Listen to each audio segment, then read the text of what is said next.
వి gold trusted gold buyers మీరు తాకట్టు పెట్టిన బంగారాన్ని విడిపించి ఈ రోజు ఉన్న మార్కెట్ ధరకు కొనబడును. నమస్తే సార్. నమస్తే అమ్మా ఝాన్సీ. సార్ లాస్ట్ ఎపిసోడ్లో చాలా వాల్యుబుల్ పాయింట్స్ అయితే డిస్కస్ చేసాము. ఈక్విటీ మ్యూచువల్ ఫండ్స్ ఈ విషయాన్ని మీరు ప్రస్తావించారు అక్కడ. మరి ఇందులో మనం ఇన్వెస్ట్ చేయాలంటే లిమిట్ ఏంటి, అంటే మినిమం నుంచి మ్యాక్సిమం ఎంత ఇన్వెస్ట్ చేయొచ్చు, ఎవరెవరు ఇన్వెస్ట్ చేయొచ్చు, ఇది మంత్లీ ఉంటుందా, ఎలా అసలు అప్రోచ్ ఎలా చేయాలి ఇదంతా? లాస్ట్ ఎపిసోడ్లో మనం ఈక్విటీ మ్యూచువల్ ఫండ్స్ గురించి చెప్పాము. ఎవరైనా ఇన్వెస్ట్ చేయొచ్చు. వాళ్ళకి పాన్ కార్డు ఉండాలి, ఆధార్ ఉండాలి, బ్యాంక్ అకౌంట్ ఉండాలి.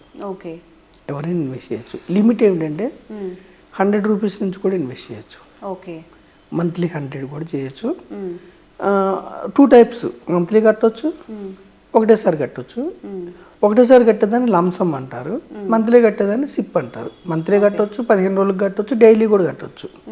అంటే పర్టికులర్ ఈ డేనే కట్టాలి అట్లా ఏమైనా ఉంటుందా? సిప్కి ఏంటంటే డేట్ ఉంటుంది. మనం మంత్లీ పెట్టుకున్నాం అనుకోండి అమ్మా, 1st తారీఖు నుంచి 28th వరకు మీరు ఇష్టం వచ్చిన డేట్ మీరు చూజ్ చేసుకోవచ్చు. సపోజ్ మీరు 25th డేట్ ఇచ్చారనుకోండి, ఎవ్రీ మంత్ 25th మీరు బ్యాంకు అకౌంట్కి ఒక మ్యాండేట్ ఇస్తారు. 25th మీ అకౌంట్ నుంచి మ్యూచువల్ ఫండ్ సంస్థకి డబ్బులు డెబిట్ అయ్యేలాగా మ్యాండేట్ ఇస్తారు. Auto debit yeah.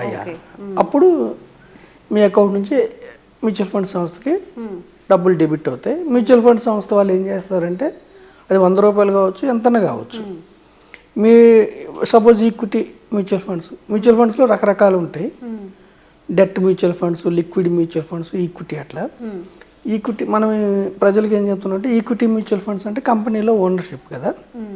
Equity equal opportunity. So మనం ఏం చేస్తుందంటే ఈక్విటీ మ్యూచువల్ ఫండ్స్లో ఇన్వెస్ట్ చేస్తే మీకు దీర్ఘకాలంలో మంచి రిటర్న్స్ వస్తాయని చెప్తున్నాం. సో ఈక్విటీ మ్యూచువల్ ఫండ్లో మీకు అదే రోజు డెబిట్ అయిన తర్వాత మ్యూచువల్ ఫండ్ సంస్థలు ఏం చేస్తాయంటే మీకోసం మినిమం 30 నుంచి 50-60 కంపెనీస్లో షేర్లు కొంటాయి. కంపెనీలో ఓనర్షిప్ అనమాట. అంటే మీరు పెట్టిన 100 రూపాయలతో అన్ని షేర్లు రావు.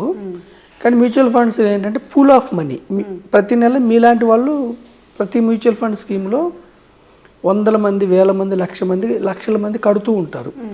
వాళ్ళ డబ్బుని ఈరోజు వచ్చిన డబ్బుని అంతా జమ చేసి ఆ కంపెనీస్, ప్రతి స్కీమ్లో ఏ కంపెనీస్లో కొనాలని వాళ్ళ ఫండ్ మేనేజర్ విచక్షణ ఉంటుంది. లార్జ్ క్యాప్ ఫండ్స్ అని, మిడ్ క్యాప్ అని, స్మాల్ క్యాప్ అని అట్లా ఉంటాయి. లార్జ్ క్యాప్ ఫండ్స్ అంటే పెద్ద కంపెనీలు, మిడ్ అంటే మీడియం కంపెనీలు, అట్లా డెఫినేషన్స్ ఉంటాయి, సెబీ డెఫినేషన్స్. టాప్ 100ని లార్జ్ అంటారు, 101 to 250 కంపెనీస్ని మిడ్ అంటారు, బియాండ్ 250, 251 స్మాల్ క్యాప్. అట్లా కొంటారనమాట. ఆ కంపెనీ షేర్కి లాభం వచ్చినా మీకే పంచుతారు, నష్టం వచ్చినా మీకే. అంటే మొత్తం అమౌంట్ పోతుందా మనం పెట్టిన అమౌంట్? మంచి క్వశ్చన్ అడిగావమ్మా. డైరెక్ట్ ఒకటే కంపెనీ స్టాక్ నువ్వు కొనుక్కున్నావు అనుకో, నువ్వే సొంతంగా డిమాట్ అకౌంట్ తీసుకొని ఒకే కంపెనీ స్టాక్ నువ్వు కొనుక్కుంటే ఆ కంపెనీకి వరుసగా నష్టాలు వస్తూ, ఆర్డర్స్ సరిగా లేక, లేదంటే ఆ కంపెనీలో ఏమైనా ఫ్రాడ్ అయ్యి ఆ కంపెనీ షేర్ దివాలా తీస్తూ ఉంటే ఒక్కొక్కసారి మొత్తం పోయే అవకాశం కూడా ఉంటుంది. ఎప్పుడు డైరెక్ట్గా ఒకే కంపెనీ స్టాక్ నువ్వు కొనుక్కొని ఆ కంపెనీ దివాలా తీస్తే. మ్యూచువల్ ఫండ్స్ అంటే మనం ఏం చెప్పాము, ఒక కంపెనీ చెప్పాము, 50 కంపెనీల 50 కంపెనీ సమ్మేళనం. సో 50 కంపెనీలు ఒకే దేశంలో దివాలా తీస్తాయా ఎప్పుడైనా? లేదు. రెండోది ఏమిటంటే ఒకే రంగంలో పెట్టం. మ్యూచువల్ ఫండ్స్ ఎప్పుడు ఒకే రంగంలో పెట్టరు. రంగం అంటే ఏంటంటే సెక్టర్, ఇంగ్లీష్లో ఫైనాన్స్ ఒక సెక్టర్, ఫార్మా ఒక సెక్టర్, మన ఇన్ఫ్రా ఒక సెక్టర్, ఇట్లా రకరకాల 15 సెక్టార్స్ పెడతారమ్మా. అప్పుడు ఏమైందంటే డైవర్సిఫైడ్ అంటారు దీన్ని. అందుకే మనం ఆర్డినరీ ప్రజలకి ఏం ఇండికేట్ చేస్తామంటే డైవర్సిఫైడ్ మ్యూచువల్ ఫండ్స్ తీసుకోండి అని చెప్తున్నాం. డైవర్సిఫైడ్ మ్యూచువల్ ఫండ్స్ అంటే ఏంటంటే ఎప్పుడు కూడా సెక్టార్స్ ఏంటంటే బిజినెస్ సైకిల్ అంటే ఒక్కొక్కసారి ఒక్కొక్క రంగం బాగా పెర్ఫామ్ చేస్తుంది, ఒక్కోసారి ఒక్కొక్క రంగం సరిగ్గా పెర్ఫామ్ చేయదు. ప్రతి రంగానికి పీక్స్ ఉంటాయి, మళ్ళీ లో ఉంటాయి అన్నమాట, బిజినెస్ సైకిల్. ఒక్కోసారి ఐటీ కంపెనీస్ సరిగ్గా పెర్ఫామ్ చేయకపోవచ్చు. అంటే ఐటీ ట్రంప్ తీసుకునే డెసిషన్స్ మీద ఆధారపడి ఉండొచ్చు. ఒక్కోసారి ఫార్మా సరిగ్గా చేయకపోవచ్చు, ఒక్కోసారి ఇన్ఫ్రా సరిగ్గా చేయకపోవచ్చు, ఒక్కోసారి కొన్ని బాగా చేయొచ్చు, ఒక్కోసారి బ్యాంకింగ్ స్టాక్స్. అందుకని మనం ఏం చెప్తున్నామంటే ప్రజలకి ఎప్పుడు కూడా డైవర్సిఫైడ్ ఈక్విటీ మ్యూచువల్ ఫండ్స్ తీసుకుంటే సేఫ్ అనమాట. అంటే ఫండ్ మేనేజర్ని మనము ఫ్లెక్సిబిలిటీ ఇస్తాం ఫండ్ మేనేజర్కి. ఈ రంగంలోనే పెట్టాలనే అతనికి రిస్ట్రిక్షన్ ఉండదు.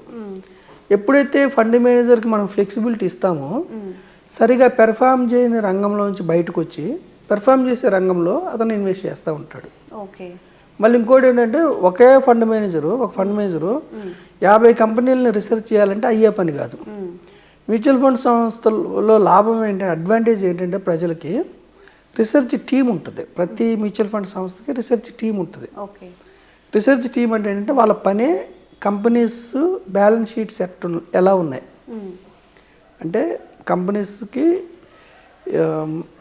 ఎంత ప్రోడక్ట్ వాళ్ళు అమ్ముతున్నారు, వాళ్ళ సర్వీసెస్ నుంచి ఎంత వస్తుంది, వాళ్ళకి ప్రాఫిట్స్ ఎలా ఉన్నాయి, ఖర్చులు ఎలా ఉన్నాయి, ఆర్డర్స్ ఎలా ఉన్నాయి, ఇవన్నీ చూస్తుంటారు. అంటే ఒక కంపెనీకి ఎర్నింగ్ పర్ షేర్, ఒక షేర్కి ఎంత లాభం వస్తుంది, price by earning ratio, different items ఉంటాయి స్టాక్ మార్కెట్లో.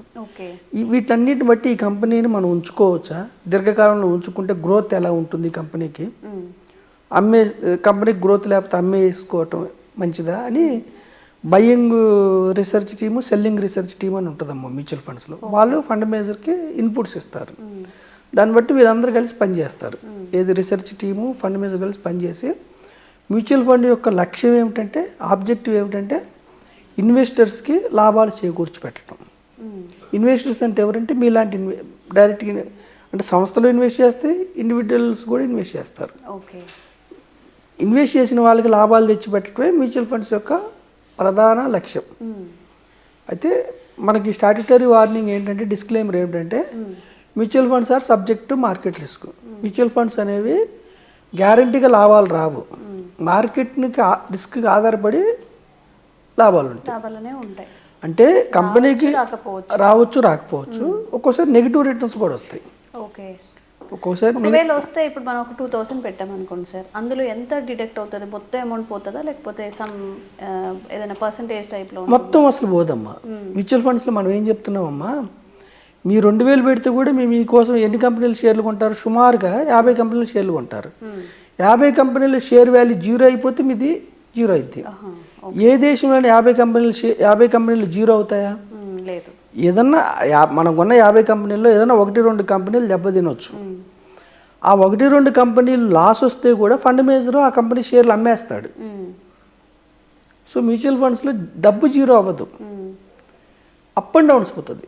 మీరు పెట్టిన 100 రూపాయలు 90 అవ్వచ్చు, 80 అవ్వచ్చు, 70 అవ్వచ్చు, 60 కూడా అవ్వచ్చు, కానీ 0 కాదు. అందుకని మనం ఏం చెప్తున్నామంటే ప్రజలకి, equity mutual funds are for long term, not short term. Short టర్మ్లో లాస్ వస్తుంది, రిస్క్ అంటే అదే. Mutual funds are subject to market risk అంటే మార్కెట్ యొక్క ఒడిదుడుకులకు ఆధారపడి మ్యూచువల్ ఫండ్స్ రిటర్న్స్ ఉంటాయి. షార్ట్ పీరియడ్లో మీకు నష్టాలు కూడా వస్తాయి. సో లాంగ్ పీరియడ్ ఉండాలి. 2 రకాలు కట్టవచ్చు, ఒకటి లంసమ్, 2 సిప్. లంసమ్ అంటే ఒక్కసారే కట్టేవాళ్ళు 1000 రూపాయలు కడితే కూడా మీరు 50 కంపెనీలో ఓనర్షిప్ వస్తారు. సిప్ అంటే నెల 100 కట్టే వాళ్ళకి కూడా ఓనర్షిప్ వస్తుంది. అట్లా. చాలా బాగుంది సార్. నిజంగా 100 రూపాయల నుంచి కూడా ఇన్వెస్ట్ చేసుకోవచ్చు అంటే చాలామంది ఇన్వెస్ట్ చేసుకోవడానికి రెడీగా ఉంటారు. అలాగే మీరు చెప్పినట్టుగా అన్నీ ఒక్క దాంట్లోనే ఇన్వెస్ట్ చేయకుండా ఈ డైవర్సిఫికేషన్ టాపిక్ కూడా బాగుంది. మీలో ఎవరు కోటీశ్వర్లో కూడా మనకు ఆన్సర్ తెలియనప్పుడు 3 ఆప్షన్స్ మీద మనం కొంత ఇన్వెస్ట్ చేస్తాం కాబట్టి అలానే ఇది కూడా అంటే సులువుగా అర్థం అవ్వడానికి చాలా చక్కగా చెప్పారు. Thank you sir. Thank you అమ్మా.